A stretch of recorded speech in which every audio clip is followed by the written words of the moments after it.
नमस्कार, जनवार्तामध्ये आपल्या सर्वांचं स्वागत। सर्वप्रथम पाहूया ठळक बातम्या।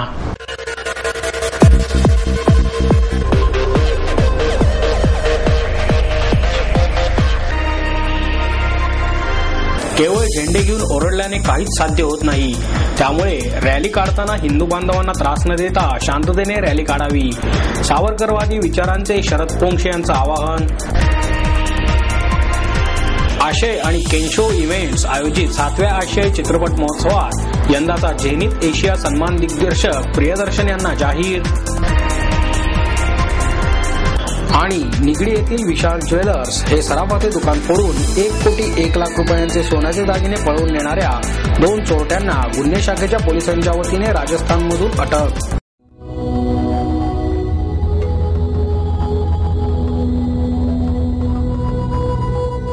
संहिता से जानिए आपके पिछले जन्म के बारे में, जानिए आपके इस जन्म के बारे में, जानिए आपके अगले जन्म के बारे में।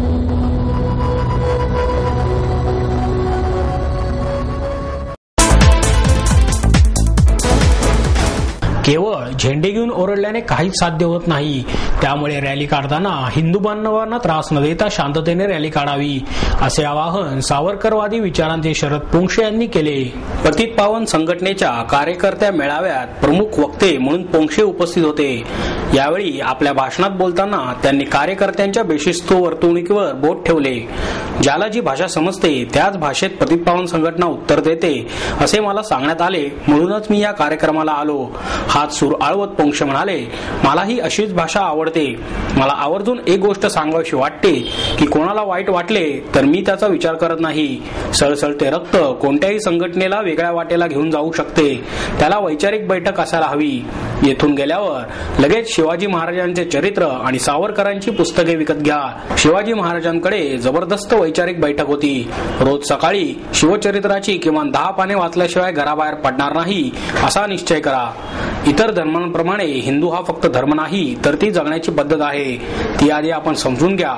पुढच्या वेळी आल्यावर मला पतित पावनचे कार्यकर्ते चांगल्या गप्पा मारताना दिसावेत असंही त्यांनी यावेळी सांगितले। संघटनेचे कार्यकर्ते रस्त्याने रॅली काढताना आरडाओरडा करताना दिसत होते। मलाही पहिल्यांदा त्याचा राग आला, नंतर कळले की हे पतित पावनचेच कार्यकर्ते आहे। आपण नेतृत्वापेक्षा झेंड्याला महत्त्व देतो, त्याचाच तुम्ही अपमान करू नका, असे उपदेशाचे डोसही पोंक्षे यांनी पाजल्याने संघटनेचे कार्यकर्ते काही प्रमाणात चपापले। आपण वैचारिक बैठकीच्या उणिवेमुळे अनेक हिंदुत्ववादी संघटना डागाळल्या जातात, अनेक हिंदुत्ववादी संघटनेवरती शिंतोडे उडवले जातात आणि हिंदुत्वाला बदनाम केलं जातं। छत्रपती शिवाजी महाराजांच्या पुतळ्याचं आपण पूजन करून या कार्यक्रमाला सुरुवात केली। या शिवाजी महाराजांची वैचारिक बैठक इतकी जबरदस्त होती की असा राजा पुन्हा या देशात कधी झाला नाही। आज एका शिवाजी महाराजांची, एका शिवाजी सारख्या राजाची या देशाला फार गरज आहे, एका रामाची या देशाला फार गरज आहे। प्रभू रामचंद्र सुद्धा जेव्हा सीतेला पळवून नेलं तेव्हा लंकेच्या बाहेर उपोषणाला बसले नाहीत, तर त्यांनी रावणाच्या विरोधामध्ये युद्ध पुकारलं आणि रावणाचा वधच केला। सावरकरांचं हिंदुत्व हा ग्रंथ प्रत्येक कार्यकर्त्यांनी जर त्यांनी हिंदू या शब्दाच्या नावावरती उभं राहण्याची जर ताकद बाळगायची असेल किंवा आपण एखाद्या हिंदुत्ववादी संघटनेसाठी काम करायला तयार असू, तर मुळात आधी हिंदुत्व म्हणजे नेमकं काय आहे, हिंदू या 2 शब्दांचा, या 2 अक्षरांची गंमत काय आहे, त्याच्या पाठीमागचं अधिष्ठान काय आहे हे समजून घेण्याची फार गरज आहे। आपल्या सगळ्यांची आयडेंटिटी आहे की आपण सगळेजण हिंदू आहोत, म्हणजे नेमकं काय आहोत। आपण एखाद्या डॉक्टरला जेव्हा विचारतो तू डॉक्टर आहेस म्हणजे नेमकं काय, तेव्हा तो सरळ सांगतो, त्याला माहित असतं। तो म्हणतो की मी शरीरशास्त्राचा अभ्यास केलेला आहे म्हणून मी डॉक्टर आहे। एका वकिलाला विचारलं की तू वकील आहेस म्हणजे नेमकं काय आहेस बाबा, तेव्हा तो म्हणतो की मी कायद्याचा अभ्यास केलेला आहे म्हणून मी वकील आहे। मी अभिनेता आहे, मी कलावंत आहे म्हणजे मी काय आहे, तर मला परमेश्वराने कलावंत म्हणून जन्माला घातलंय। अभिनयाची कला माझ्या अंगामध्ये आहे, माझ्या रक्तामध्ये आहे। माझ्या अभिनय कलेने मी समाजाला काही क्षणांसाठी करमणूक करतो। काही क्षण त्यांच्या आयुष्यातल्या दुःखांना विसरायला भाग पाडतो. 2-1 तास त्यांची करमणूक करून त्यांचं आयुष्य पुन्हा एक नवे चैतन्य निर्माण करण्याचं मी काम करतो. म्हणून मी अभिनेता आहे हे मला माहिती आहे. आता इलेक्शन तोंडावर आल्यात. अनेक वेळा इलेक्शनच्या आदल्या 2-4 दिवशी आपल्या दरवाजावरती, म्हणजे सकाळी जेव्हा आपण दूधवाला भैया येतो आणि दूध आणण्यासाठी दरवाजा उघडतो, तेव्हा अचानक आपल्या लक्षात येतं की आपल्या दरवाजावरती एक स्टिकर चिकटवण्यात आलाय. त्याच्यावर असं लिहिलेलं आहे, एक तर कमळ असतं बाजूला किंवा एक धनुष्य बाण असतो आणि बाजूला एक वाक्य लिहिलेलं असतं, गर्व से कहो हा हिंदू आहे. आपल्याला उगाच ते दुधाचे पातेलं उचलता उचलता छाती फुगते आणि वाटतं हा रे यार, खरंच आपण हिंदू आहोत.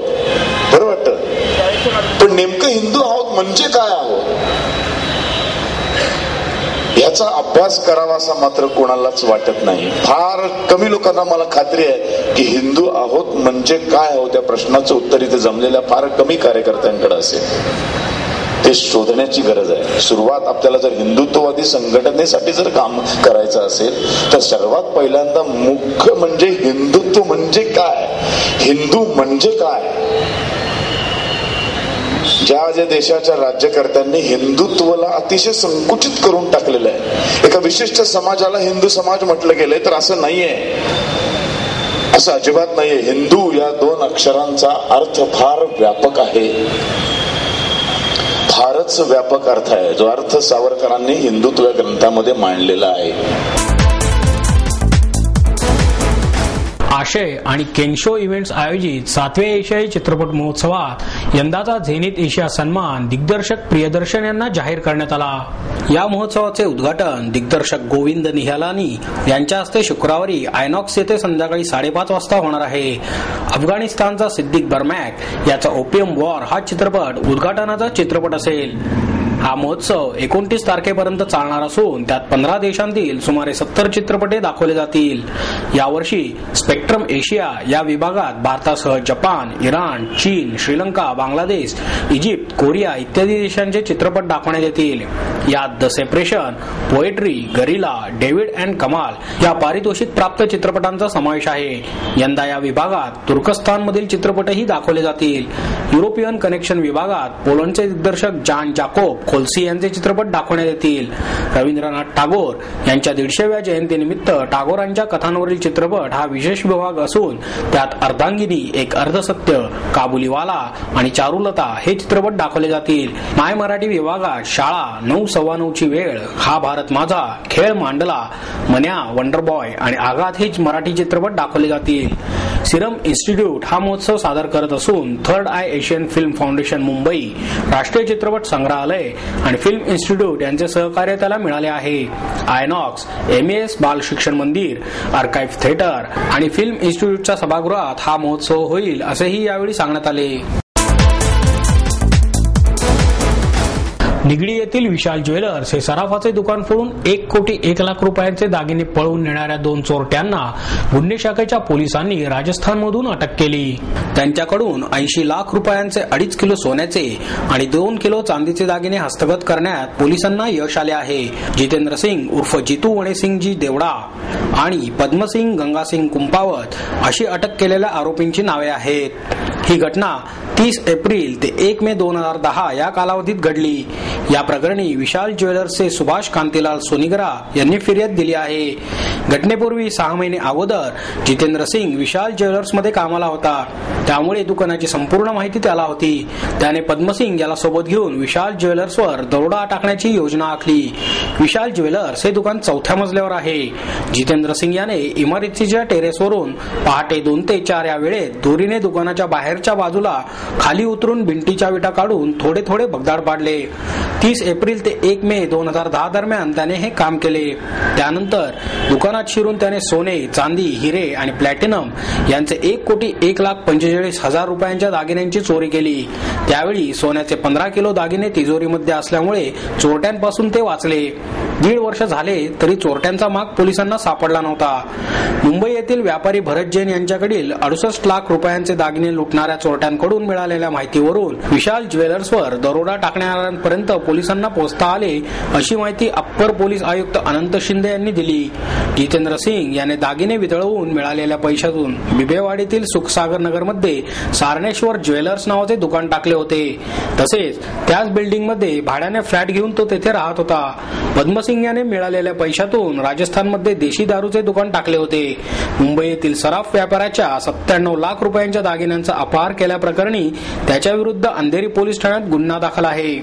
विशेष तपासातील पोलीस निरीक्षक सुनील पवार, उपनिरीक्षक कुंजीर, कर्मचारी अशोक भोसले, सिकंदर जमादार, शिवानंद स्वामी, शशिकांत शिंदे, रमेश वाघमारे आदी पोलिसांनी या कारवाईमध्ये भाग घेतला. दिनांक 1/5/2010 रोजी Nigdi police station CR number 122/2010 हा दाखल करण्यात आला होता, ज्यामध्ये विशाल ज्वेलर्स या दुकानात घरफोडी झाली होती आणि 1,01,45,000 रुपयाचा माल हा चोरीस गेला होता.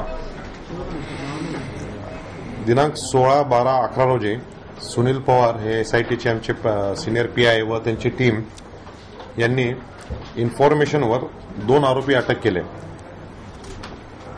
आरोपींचे नाव पदम सिंग आणि जितेंद्र सिंह हे दोन्ही आरोपी राहणारे राजस्थानचे आरोपी होते.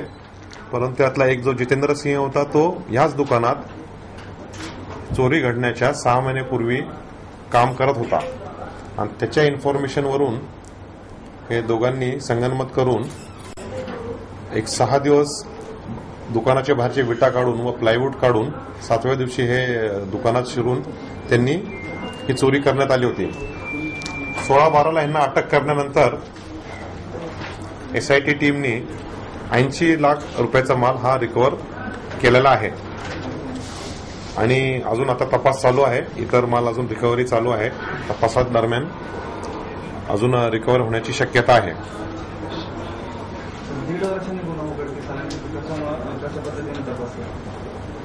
यापूर्वी चिंचवड पोलीस स्टेशनमध्ये एक डेकॉयटी निष्पन्न झाली होती. त्यामध्ये महेंद्र सिंग जो नावाचा आरोपी आहे त्याच्याकडे इंटरोगेशन केले असता त्यामध्ये असं निष्पन्न झालं, हा गुन्हा त्याच्या इंटरोगेशनमध्ये निष्पन्न झाला. त्यामध्ये हा जो राजेंद्र सिंग हा जो 1 नंबर आरोपी आहे Nigdi police station CR number 122 मधला, तो आणि महेंद्र सिंग एकत्र निगडीला राहत होते. तर त्यावरून हा गुन्हा उघडकीस आलेला आहे.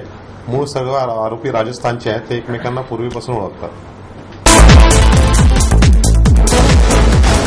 राज्यातील गड किल्ल्यांचे संवर्धन व्हावे या मागणीसाठी सह्याद्री प्रतिष्ठान संस्थेच्या वतीने 25 डिसेंबर रोजी शनिवारवाड्यासमोर 1 दिवसीय लाक्षणिक उपोषण करण्यात येणार आहे.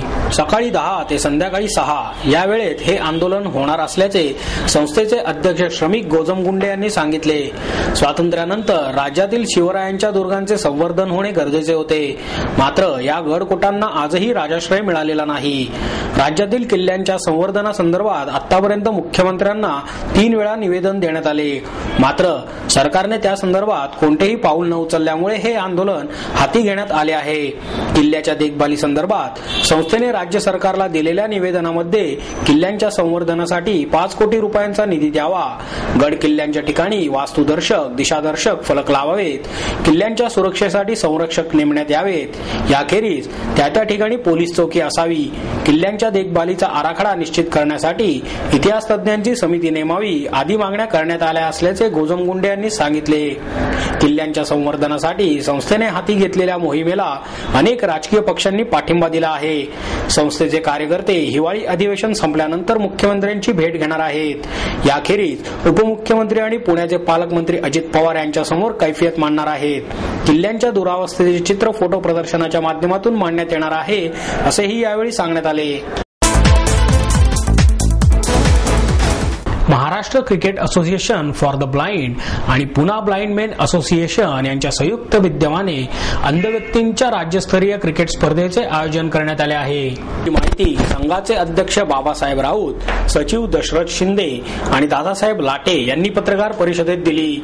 ही स्पर्धा दिनांक 22 ते 24 डिसेंबर दरम्यान PYC क्लब मैदान आणि फर्ग्युसन महाविद्यालयाच्या मैदानावर होणार आहे.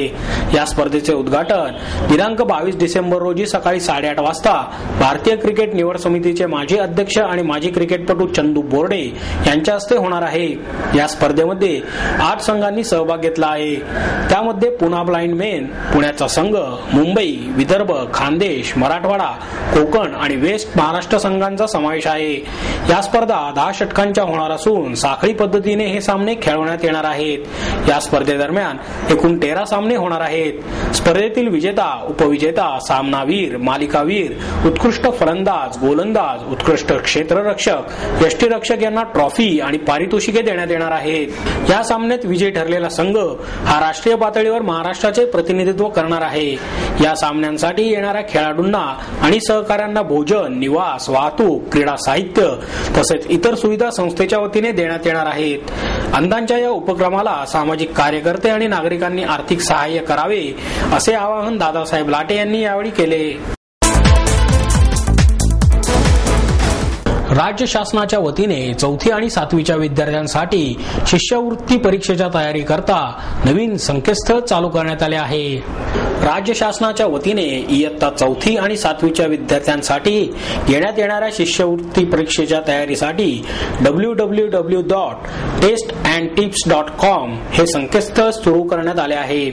शिष्यवृत्ती परीक्षेला बसणाऱ्या लाखो विद्यार्थ्यांना मोफत नोंदणी करून अभ्यासाच्या परिपूर्ण तयारीसाठी याचा उपयोग होणार आहे। या संकेतस्थळाच्या माध्यमातून शिष्यवृत्ती परीक्षेच्या स्वरूपानुसार संगणक प्रणालीद्वारे मोठ्या प्रमाणात प्रश्नपत्रिका उपलब्ध करून देण्यात आल्या आहेत। तसेच प्रत्येक प्रश्नाचे उत्तर स्पष्टीकरणासहित देण्यात आले आहे असे यावेळी स्पष्ट करण्यात आले।